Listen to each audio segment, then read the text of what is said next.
Hello दोस्तों, स्वागत है आपका आपके चैनल एग्जाम राही में। और एनसीईआरटी रीडिंग के क्रम में हम रूसी क्रांति को पढ़ रहे हैं, जिसमें हमने अभी तक पीछे देखा था कि अक्टूबर तक रूस में क्या क्या घटनाएं हो चुकी हैं और कैसे वहाँ पे जो शासन है वहाँ पे अब बोल्शेविकों का कब्जा हो चुका है ज़्यादातर इलाकों पे। कुछ इलाकों पे अभी भी जार का नियंत्रण बना हुआ है। आगे हम लोग देखेंगे कि अक्टूबर के बाद रूस में क्या हालात हैं और क्या बदल रहे हैं। अक्टूबर पे ही एक बात याद आती है, अक्टूबर क्रांति। तो जो अक्टूबर क्रांति है वो यहाँ पे आप थोड़ा सा समझ लीजिए।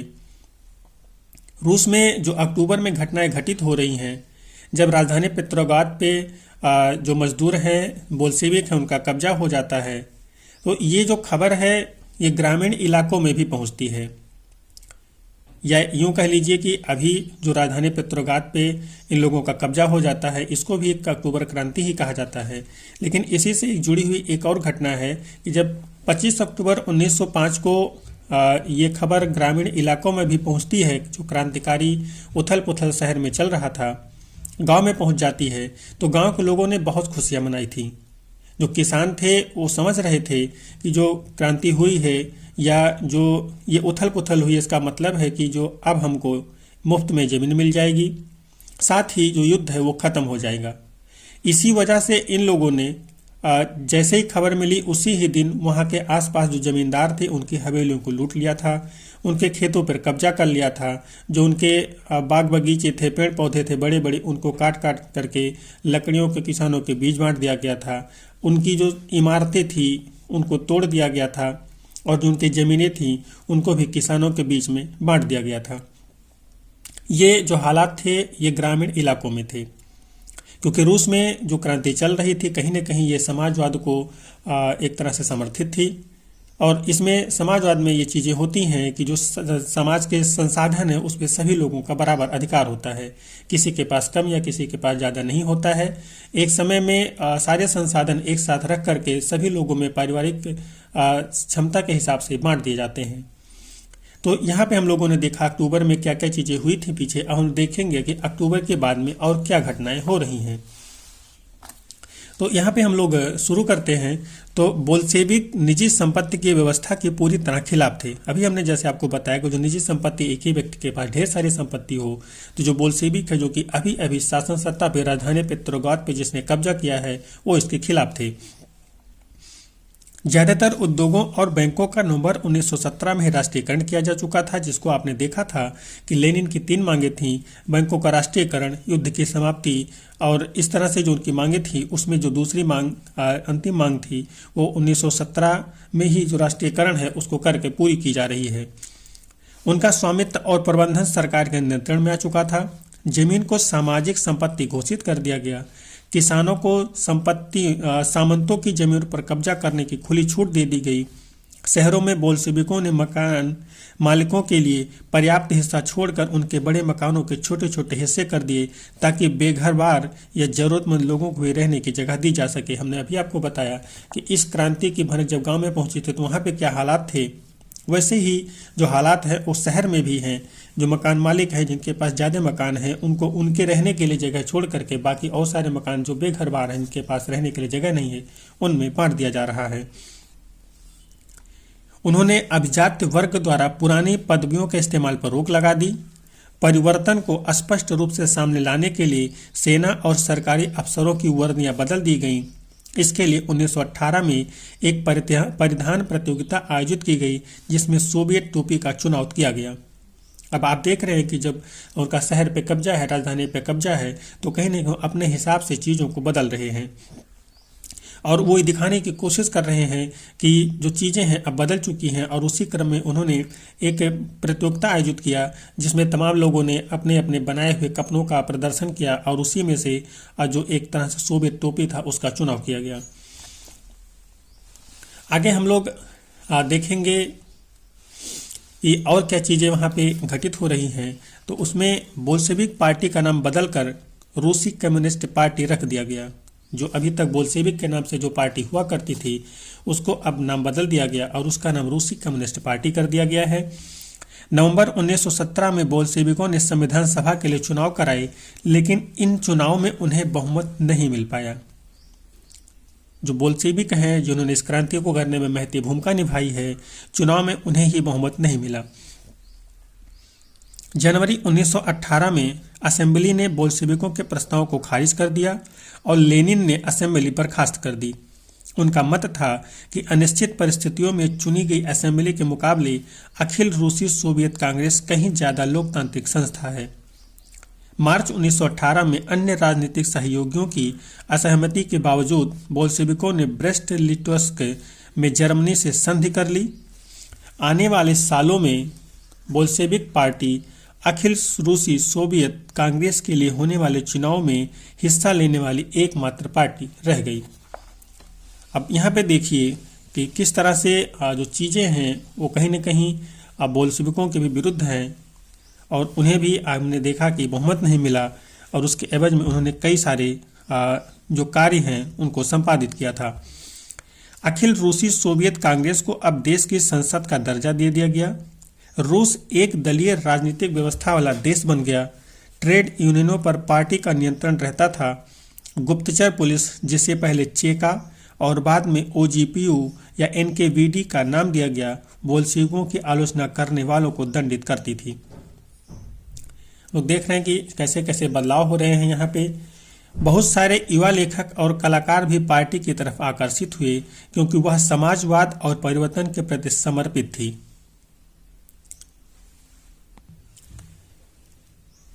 अक्टूबर 1917 के बाद ऐसे कलाकारों और लेखकों ने कला और वास्तुशिल्प के क्षेत्र में नए प्रयोग शुरू किए, लेकिन पार्टी द्वारा थोपी गई सेंसरशिप के कारण बहुत सारे लोगों का पार्टी से मोह भी भंग होने लगा। कहीं न कहीं जो पार्टी है वो तरह तरह के जो कार्य संपादित कर रही है, जिसमें समाजवाद है, वास्तुशिल्प क्षेत्र में प्रयोग है, और तरह तरह के जो परिवर्तन हैं उनको करने के क्रम में कहीं न कहीं लोगों का भी, क्योंकि इस तरह से जो चीज़ें हो रही हैं कहीं न कहीं उनको लग रहा है कि उनकी आज़ादी पर प्रतिबंध लगाया जा रहा है, सेंसरशिप हो रही है, तो उससे भी लोगों में कहीं न कहीं जो बोल्शेविक पार्टी है उसके विरुद्ध भी कहीं न कहीं एक तरह से असंतोष का भाव आ रहा है। लेकिन चूंकि अभी अभी इसी पार्टी ने एक तरह से उनको आज़ादी दिलाने में भूमिका निभाई है, उनको आज़ाद करने में, उनको तमाम सारी संपत्तियों का मालिक बनाया है, तो वो अभी खुल करके बोलना नहीं चाहते।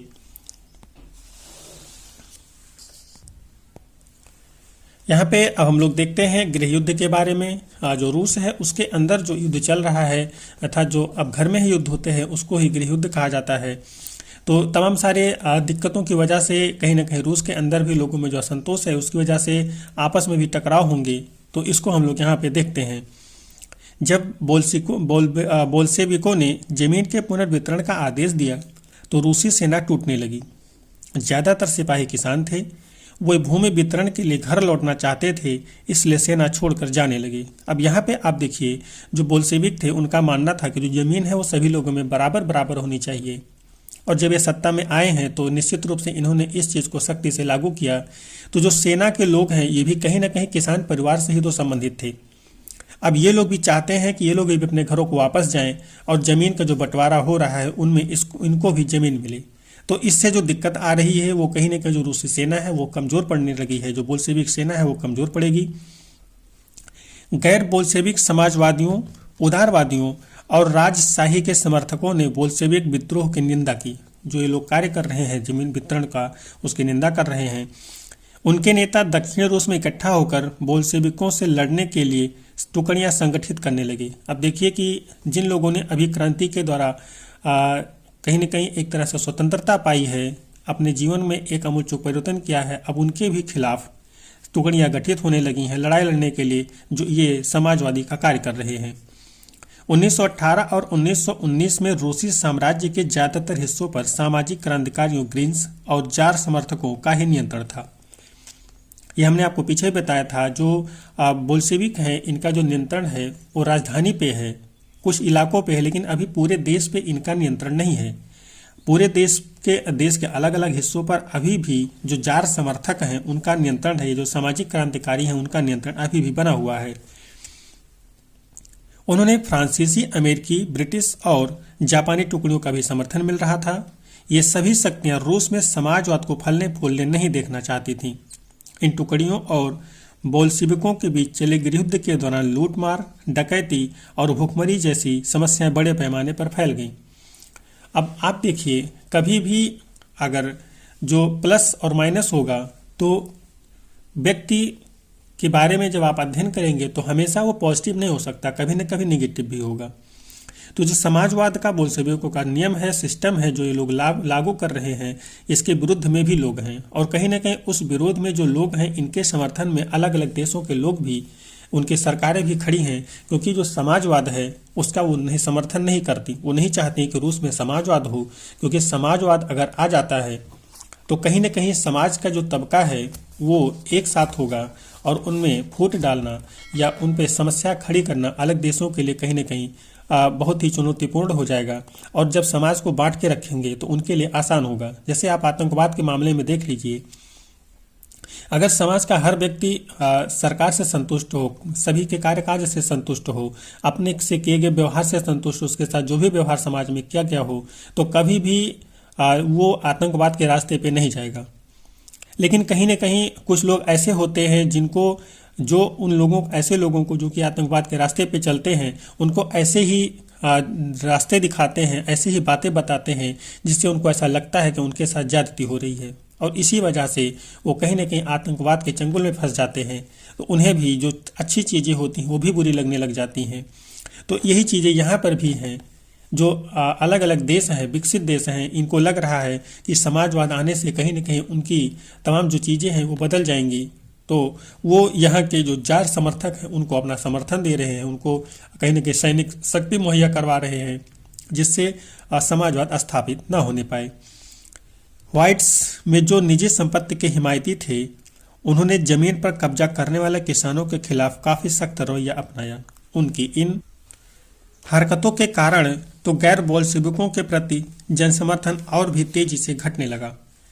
कहने का मतलब जो व्हाइट्स हैं, जिनको व्हाइट्स का नाम अभी दे रहे हैं, वो जार समर्थक हैं। और जो जार समर्थक हैं, हमने पीछे भी देखा था, वो कभी नहीं चाहते थे कि जो जमीन का बंटवारा है वो सभी में बराबर हो, क्योंकि जार समर्थक जो थे वही तो जमींदार थे। वो कैसे चाहेंगे कि उनकी संपत्ति कम हो। तो कहीं इसी वजह से अब जबकि बोल्शेविक जो है, रेड्स जो हैं, वो समाजवाद की स्थापना करना चाह रहे हैं, जमीनों का बराबर वितरण कर रहे हैं, तो ये लोग उनका विरोध कर रहे हैं, जिसकी वजह से इनका जो अभी तक जनसमर्थन था ये भी अब कम हो रहा है। जनवरी 1920 तक भूतपूर्व रूसी साम्राज्य के ज्यादातर हिस्सों पर बोल्शेविकों का नियंत्रण कायम हो चुका था। कायम होना भी स्वाभाविक था, क्योंकि ये जो लोग कार्य कर रहे थे इससे जनता के अधिकांश वर्ग संतुष्ट थे, तो कहीं न कहीं उनको आगे भी उनके इस कार्य में समर्थन मिलता गया। उन्हें गैर रूसी राष्ट्रवादियों और मुस्लिम जदीदियों की मदद से यह कामयाबी मिली थी। जहां रूसी उपनिवेशवादी ही बोल्शेविक विचारधारा के अनुयायी बन गए थे, वहां यह मदद काम नहीं आ सकी। मध्य एशिया स्थित खीवा में बोल्शेविक उपनिवेशकों ने समाजवाद की रक्षा के नाम पर स्थानीय राष्ट्रवादियों का बड़े पैमाने पर कत्लेआम किया। ऐसे हालात में बहुत सारे लोगों को यह समझ में नहीं आ रहा था कि बोल्शेविक सरकार क्या चाहती है। आंशिक रूप से इसी समस्या से निपटने के लिए ज्यादातर गैर रूसी राष्ट्रीयताओं को सोवियत संघ दिसंबर 1922 में रूसी साम्राज्य में से बोल्शेविकों द्वारा स्थापित किया गया राज्य के अंतर्गत राजनीतिक स्वायत्तता दे दी गई। लेकिन क्योंकि बोल्शेविकों ने स्थानीय सरकारों पर कई अलोकप्रिय और सख्त नीतियां जैसे घुमंतुवाद की रोकथाम की कड़ी कोशिशें थोप दी थी, इसलिए विभिन्न राष्ट्रीयताओं का विश्वास जीतने का प्रयास आंशिक रूप से सफल हो पाया। अब यहाँ पे हम लोग देख रहे हैं जो बोल्शेविक हैं, ये भी कुछ कार्य कर रहे हैं। जैसे कि हमने देखा जो स्थानीय राष्ट्रवादी हैं, जो राष्ट्र को समर्थित हैं, राष्ट्र को सपोर्ट करते हैं, इनका भी इन लोगों ने कत्लेआम किया, जिसकी वजह से जो आम जनता है ये भी कहीं नहीं कंफ्यूज है, या कह लीजिए जो बोल्शेविक हैं ये भी कंफ्यूज है कि आखिर में जो बोल्शेविक सरकार है वो क्या चाहती है, वो क्या करना चाहते हैं। क्योंकि वो जो कत्लेआम कर रही है, आम जनमानस को भी मार रही है, कहीं ना कहीं वो लोगों को समझ में नहीं आ रहा है कि उसका क्यों कर रही है। लेकिन शायद उसके करने का रीजन रहा हो, क्योंकि जो समाजवाद की स्थापना कर रही थी, शायद उसमें जो राष्ट्रवादी हैं वो टांग अड़ा रहे हों, उनका ऐसा ना रहा हो, या वो कहीं ना कहीं ऐसा कार्य कर करके जनता के बीच में एक तरह से डर बैठाने की कोशिश कर रही हो कि अगर आप सरकार के खिलाफ होंगे तो आपका यही असर होगा। तो अगर ऐसी चीज़ें समाज में घटित हो रही, सरकार के स्तर पर घटित हो रही हैं, तो कहीं ना कहीं इसका जो प्रयास है, इसका जो परिणाम है, इसका जो इफेक्ट है, वो लॉन्ग टर्म पे दिखाई देगा।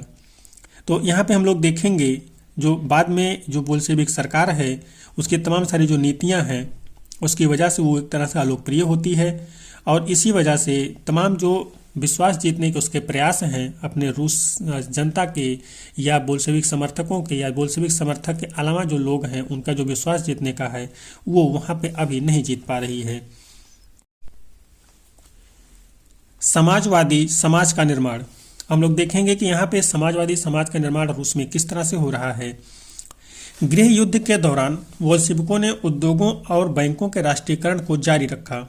एक तरफ उनके समाज में गृह युद्ध चल रहा है, लोग कई गुटों में बटे हुए हैं, एक दूसरे से एक तरह से नफरती भाव रख रहे हैं, और जहाँ भी जिसको मौका मिलता है वहाँ पे वो दूसरे को लूटने का प्रयास कर रहे हैं। इसी क्रम में जो समाजवादी हैं या जो बोल्शेविक हैं, वो सामाजिकवादी समाज का निर्माण जो है उसको जारी रखा हुआ है। साथ ही जो बैंकों का राष्ट्रीयकरण है उसको भी वो लगातार कर रहा है। उन्होंने किसानों को उस जमीन पर खेती की छूट दे दी जिसका समाजीकरण किया जा चुका था। जब्त किए गए खेतों का इस्तेमाल बोल्शेविक यह दिखाने के लिए करते थे कि सामूहिकता क्या होती है, अर्थात सामूहिकता क्या होती है इसको लोग दिखाने की कोशिश कर रहे हैं। जो जब्त खेत है इसके माध्यम से, और जो इन्होंने जमीन को जब्त किया हुआ है जिसपे सामाजिकरण को पूरी तरह से लागू कर दिया है, उस पर इन्होंने किसानों को छूट दे दी है खेती करने के लिए। शासन के केंद्रीयकृत नियोजन की व्यवस्था लागू की गई। अफसर इस बात का हिसाब लगाते थे कि अर्थव्यवस्था किस तरह काम कर सकती है। इस आधार पर वे 5 साल के लक्ष्य बना देते थे। पंचवर्षीय योजनाओं के बारे में आपने सुना होगा, भारत सरकार अभी कहीं न कहीं पंचवर्षीय योजना के माध्यम से कार्य करती है। यहाँ पे भी इसी तरह की पंचवर्षीय योजनाएं लागू की जा रही हैं। इसी आधार पर उन्होंने पंचवर्षीय योजनाएं बनानी शुरू की। पहली 2 योजनाओं के दौरान औद्योगिक विकास को बढ़ावा देने के लिए सरकार ने सभी तरह की कीमतें स्थिर कर दी, अर्थात ये कह लीजिए कि जो कीमत है उन पे सेंसरशिप लगा दी गई कि जो सरकार जिस कीमत को निर्धारित कर देगी उसी पे ही आप चीज़ों को बेच सकते हैं। अन्य कीमतों पे अगर आप बेचते हैं तो आपको उसका दंड भुगतना पड़ेगा। केंद्रीकृत नियोजन से आर्थिक विकास को काफ़ी गति मिली। औद्योगिक उत्पादन बढ़ने लगा। नए नए औद्योगिक शहर अस्तित्व में आ गए, क्योंकि ये जो कार्य कर रहे हैं, जो पंचवर्षीय योजनाएं बना रहे हैं, इसका जो इफेक्ट आ रहा है वो ये रहा है कि जो औद्योगिक उत्पादन है वो बढ़ रहा है। और अगर औद्योगिक उत्पादन बढ़ेगा तो निश्चित रूप से औद्योगिक शहर भी नए नए अस्तित्व में आएंगे, क्योंकि जो उत्पादन बढ़ेगा तो उसके लिए और उत्पादन बढ़ाने के लिए भी अलग अलग फैक्ट्रियां और कई सारी फैक्ट्रियां लगानी होंगी, जिसकी वजह से उद्योगों का विकास जो है वो अलग ही तरीके से होगा और नए नए जो उद्योग हैं वो अस्तित्व में आएंगे। मगर तेज निर्माण कार्यों के दबाव में कार्य स्थितियां खराब होने लगी। मैग्निटोगोर्स्क शहर में एक स्टील संयंत्र का निर्माण कार्य 3 साल के भीतर पूरा कर लिया गया। इस दौरान मजदूरों को बड़ी सख्त जिंदगी गुजारनी पड़ी। नतीजा यह हुआ कि पहले ही साल में 550 बार काम रुका। रिहायशी क्वार्टरों में जाड़ों में शौचालय जाने के लिए 40 डिग्री कम तापमान पर लोग 4थी मंजिल से उतरकर सड़क के पार दौड़ कर जाते थे। यहाँ पे देखिए, चीज़ों के उत्पादन के लिए स्टील संयंत्र का निर्माण किया जा रहा है, उसका यहाँ पे एक तरह से एग्जाम्पल लिया जा रहा है। तो इस स्टील संयंत्र के निर्माण को इतनी जल्दी किया जा रहा है कि इसमें तमाम सारी चीज़ों का जो है वो ध्यान नहीं रखा जा रहा है, जिसमें हमने देखा कि जो एक चीज़ था मजदूरों के रहने और उनके शौचालय जाने के स्तर पे कि वो उन्हें अपनी फैक्ट्री के भीतर ऐसी सुविधा नहीं दी गई। उन्हें इतने -डिग्री टेम्परेचर में बाहर सड़कों पे जाना पड़ता था। इसी में हम लोगों ने देखा जो फैक्ट्री में है उसमें बहुत सारा जो काम है वो रुक रहा है, लगातार रुक रहा है, और उसका रुकने का रीजन यही है क्योंकि शायद बहुत सारे कामों को सही ढंग से नहीं किया गया। निर्माण कार्य तो पूरा कर लिया गया लेकिन बहुत सारे कार्य अभी कंप्लीट नहीं थे। तो यहाँ पे एक तरह से संख्या दी गई 550 बार काम को रोका गया पहले ही साल में। एक साल में अगर किसी फैक्ट्री में 550 बार काम रुक रहा है तो आप ये मान के चलिए कि हर दिन 1 से ज़्यादा बार कंपनी को बंद करना पड़ रहा है।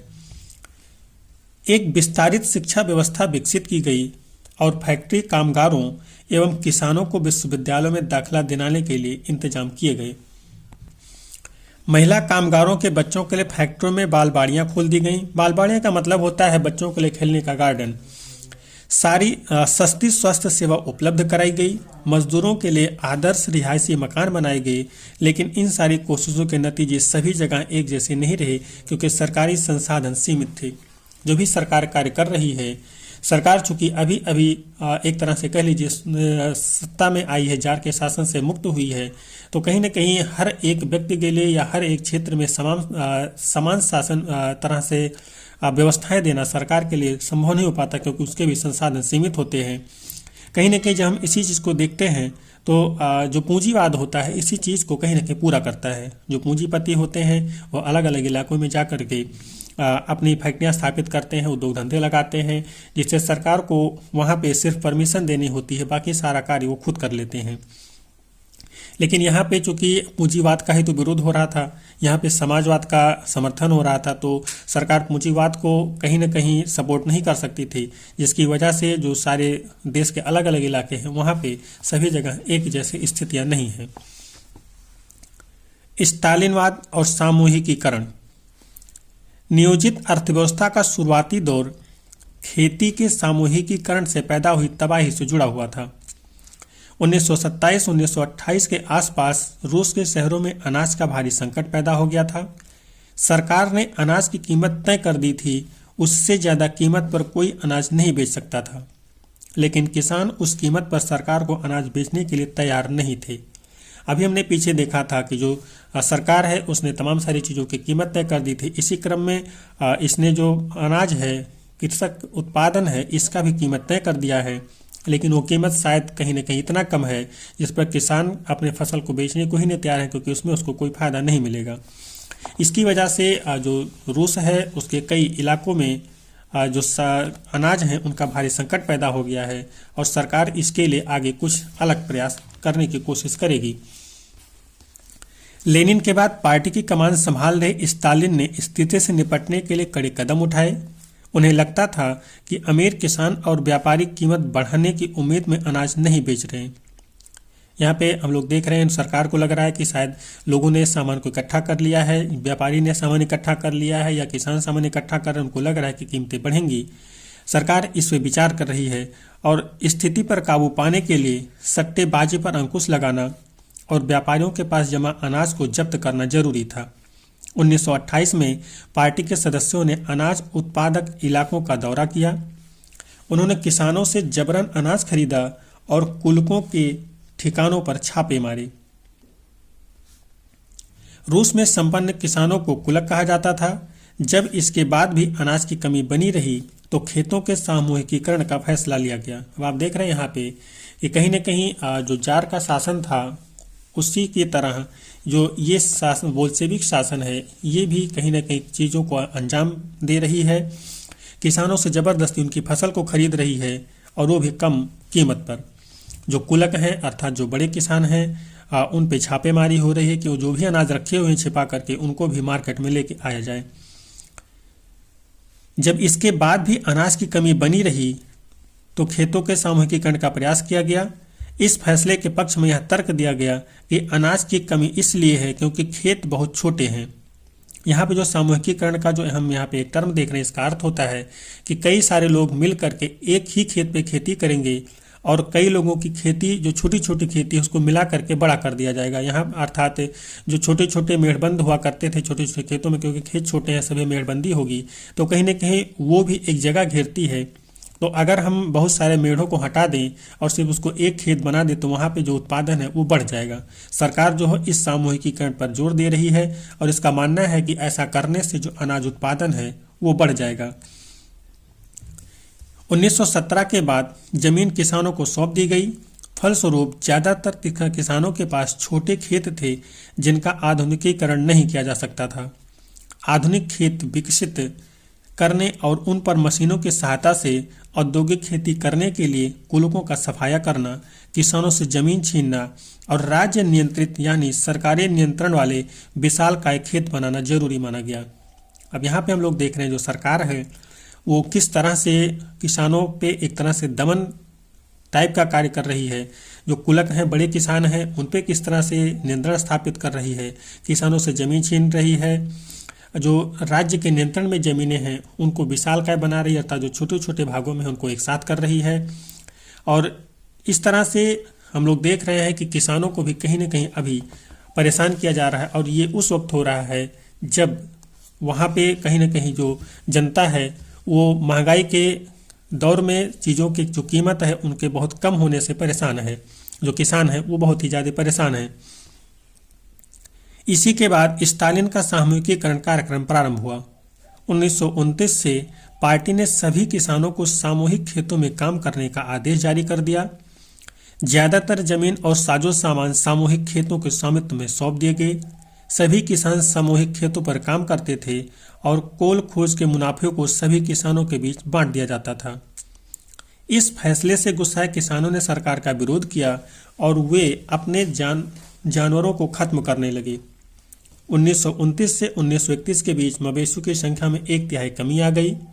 सामूहिकीकरण का विरोध करने वालों को सख्त सजा दी जाती थी। बहुत सारे लोगों को निर्वासित या देश निकाला दे दिया गया। सामूहिकीकरण का विरोध करने वाले किसानों का कहना था कि वे ना तो अमीर हैं और ना ही समाजवाद के विरोधी हैं। अब यहाँ पे हम लोग देख रहे हैं कि कैसे जो किसान हैं उनको जबरदस्ती सामूहिकीकरण के नाम पे सामूहिक खेती के लिए जबरदस्ती किया जा रहा है, जिसकी वजह से जो किसान हैं उनकी भी मजबूरी बन रही है कि अब उन्हें अपने ही जानवरों को खिलाने के लिए शायद जो फसल है वो उगाने में दिक्कत आ रही है, उनके लिए चारा इकट्ठा करने में उनको दिक्कत आ रही है, जिसके कारण इन लोगों ने अपने पशुओं को भी रखना बंद कर दिया। कहीं ना कहीं इसका भी एक समाज पे इफेक्ट होगा। जो समाज में पशुओं से संबंधित तमाम उत्पाद होते हैं उनकी भी संख्या घट जाएगी, उसके स्तर पर भी कमी आएगी और इसका भी समाज को एक तरह से जो दंश है वो झेलना पड़ेगा। इसी में जो सामूहिककरण के नाम पे सरकार लोगों को परेशान कर रही है, वहाँ पे भी हम लोग देख रहे हैं कि इस स्तर पे वो जबरदस्ती कर रही है कि अगर लोग नहीं मान रहे हैं तो उनको देश से निकाल देती है, या कह लीजिए कि गांव से निर्वासित कर दे रही है, देश से निकाल दे रही है। इसके कारण कहीं ना कहीं लोगों को मन न होते हुए भी सामूहिककरण वाली खेती करनी पड़ रही है। जो सामूहिककरण का विरोध कर रहे हैं उनका कहना था कि वह अमीर नहीं है, तो जो अमीर नहीं है तो उनको कहीं ना कहीं अपनी उसी खेती से अपनी आजीविका चलानी है, लेकिन सामूहिकीकरण में उनको कहीं ना कहीं दिक्कत हो रही है। और समाजवाद के तो विरोधी वो है ही नहीं, क्योंकि कहीं ना कहीं उनको भी पीछे समाजवाद के नाम पे ही जमीनें मिली हुई थी, क्योंकि जैसे ही अक्टूबर की क्रांति हुई थी उसी समय जो तमाम जमींदार थे उनको किसानों ने लूट लिया था और उनकी जमीनों को आपस में बांट लिया था। वे बस विभिन्न कारणों से सामूहिक खेतों पर काम नहीं करना चाहते थे। स्टालिन सरकार ने सीमित स्तर पर स्वतंत्र किसानी की व्यवस्था भी जारी रहने दी, लेकिन ऐसे किसानों को कोई खास मदद नहीं दी जाती थी। अब जब सामूहिकीकरण का किसान विरोध कर रहे थे तो इसमें सरकार को लगा कि शायद उसे दिक्कत हो सकती है, तो इन्होंने जो कुछ स्वतंत्र किसानों को भी रहने दिया, लेकिन उन स्वतंत्र किसानों को सरकारी स्तर पर कोई भी सहायता नहीं दी जा रही थी। या यूँ कह लीजिए कि उनकी जो सरकारी सहायता थी उनको बंद कर दी गई। जो सामूहिकीकरण के नाम पर खेती कर रहे थे, सामूहिक खेती कर रहे थे, उनको तो सरकार व्यवस्था देती थी, तमाम सारी सुविधाओं से, तमाम सारे जो योजनाएँ थे उनका लाभ मिलता था, लेकिन जो किसान स्वतंत्र थे उनको इस चीज़ का लाभ नहीं मिलता था। सरकार शायद इसलिए भी ऐसा कर रही होगी कि अगर हम ऐसा करेंगे तो बहुत सारे जो किसान हैं जो स्वतंत्र रहना चाहते हैं वो भी सामूहिक की तरफ जरूर आकर्षित होंगे। सामूहिकीकरण के बावजूद उत्पादन में नाटकीय वृद्धि नहीं हुई, बल्कि 1930-33 की खराब फसल के बाद तो सोवियत इतिहास का सबसे बड़ा अकाल पड़ा, जिसमें 40 लाख से ज़्यादा लोग मारे गए। सामूहिकीकरण समाजीकरण के इस दौर में हमने देखा कि कैसे सरकार ने किसानों पर कितनी एक तरह से अत्याचार किए, उनको सामूहिक खेती करने के लिए मजबूर किया। बावजूद इसके उनके मानने के अनुसार कि इससे उत्पादन में वृद्धि हो जाएगी, उत्पादन में वृद्धि नहीं होती है। और 1930-33 के बीच में जो फसल है वो इस कदर खराब हो जाती है और इसी समय यहाँ पे अकाल पड़ता है, लोगों के पास खाने के लिए खाना नहीं रह जाता। और उस समय 1930-33 के बीच में 40 लाख से ज़्यादा लोग मारे जाते हैं। तो कहीं ना कहीं यहाँ पे जो सामूहिकरण का एक प्रयास था वो फेल होता हुआ नजर आ रहा है। पार्टी में भी बहुत सारे लोग नियोजित अर्थव्यवस्था के अंतर्गत औद्योगिक उत्पादन में पैदा हो रहे भ्रम और सामूहिकीकरण के परिणामों की आलोचना करने लगे थे। जो पार्टी के भीतर लोग थे, नेता थे, वो भी कहीं न कहीं अब इस व्यवस्था पर सामूहिकीकरण का जो परिणाम था इसको देख करके अब इस सामूहिकीकरण का विरोध करने लगे थे। स्टालिन और उनके सहयोगियों ने ऐसे आलोचकों पर समाजवाद के खिलाफ साजिश रचने का आरोप लगाया। देश भर में बहुत सारे लोगों पर इसी तरह के आरोप लगाए गए और 1939 तक आते आते 20 लाख से ज़्यादा लोगों को या तो जेलों में या श्रम शिविरों में भेज दिया गया। ज़्यादातर लोगों ने ऐसा कोई अपराध नहीं किया था, लेकिन उनकी सुनने वाला कोई नहीं था, क्योंकि सरकार यहाँ पे एक तरह से कहें कि निरंकुश हो चुकी थी। वो सिर्फ अपने मन की करना चाहती थी। उसको जो लगता था सही है, जिस चीज़ों से उसको लगता था समाज का कल्याण हो सकता है, समाज में नई चीज़ें आ सकती हैं, उसको ज़बरदस्ती करता था। और इसी क्रम में उसने तमाम सारे लोगों को, जिसमें संख्या लगभग 20 लाख के आसपास आती है, उनको जेल में डाल दिया, श्रम शिविरों में भेज दिया कि वहाँ पे आप समाज से कटे रहें, वहाँ पे सिर्फ जा करके श्रम करें और आपको बाकी चीज़ों से मतलब ना हो। लेकिन यहाँ पे दिक्कत और भी रही कि इस वक्त समाज में इनका जो सुनने का था वो कोई नहीं था, क्योंकि सरकार के लोग इन लोगों के क्यों सुनेंगे। बहुत सारे लोगों को यातनाएं दे देकर उनसे इस आशय के बयान लिखवाए गए कि उन्होंने समाजवाद के विरुद्ध साजिश में हिस्सा लिया है और इसी आधार पर उन्हें मार दिया गया। इनमें से कई प्रतिभावान पेशेवर लोग थे। आप देख रहे हैं कि ज़बरदस्ती लोगों से उनका जुर्म जो नहीं है उसको भी कबूल करवाया जा रहा है, क्योंकि उनको भी आगे जवाब देना है। कभी हो सकता है ऐसी कोई स्थिति उत्पन्न हो जहां पे उनके इंक्वायरी आ जाए, तो वो उन लोगों से ज़बरदस्ती लिखवाया, बयान दिलवाया कि इन्होंने ही समाजवाद के विरुद्ध साजिश रची थी, समाजवाद को फेल करने का इनके ऊपर आरोप लगाया गया और उसको ज़बरदस्ती इनके ऊपर थोप करके तमाम सारे लोगों को मार दिया गया। और इन मारे गए लोगों में तमाम सारे लोग ऐसे थे जो अपने आप में पेशेवर थे, किसी न किसी पेशा से जुड़े हुए थे, जिससे समाज के लिए वो कुछ अलग कार्य कर रहे थे। तो इस तरह से हमने देखा जो रूसी क्रांति थी वो अक्टूबर में समाप्त होने के बाद भी वहाँ पे जो उथल पुथल है वो अभी भी बना हुआ है। कहीं न कहीं रूस जो है वो अभी भी एक तरह से स्थिर नहीं हो पाया है, गृह युद्ध के दंश को झेल रहा है, कई अलग अलग समस्याओं का सामना कर रहा है, अकाल का सामना कर रहा है। तो हम इस क्लास में देखें कि कहीं ना कहीं जो सरकार होती है उसके खिलाफ भी लोग होते हैं, सारे लोग उसके समर्थन में नहीं होते, लेकिन जो सरकारें होती हैं कहीं ना कहीं वो भी निरंकुश जरूर होती हैं। एक समय आता है जब वो सपना दिखाती हैं कि निरंकुश नहीं होंगी, वो लोगों के हिसाब से कार्य करेंगी, लेकिन जब वो सत्ता में होती हैं तो वो भी निरंकुशवादी सोच ही रखती हैं और उन्हें जो सही लगता है उसी को वो कार्य करती हैं। तो इस तरह से हमारा जो रूस का क्रांति है वो यहाँ पे खत्म होता है। आगे हम लोग मिलेंगे नए चैप्टर के साथ नए क्लास में। तब तक के लिए जय हिंद।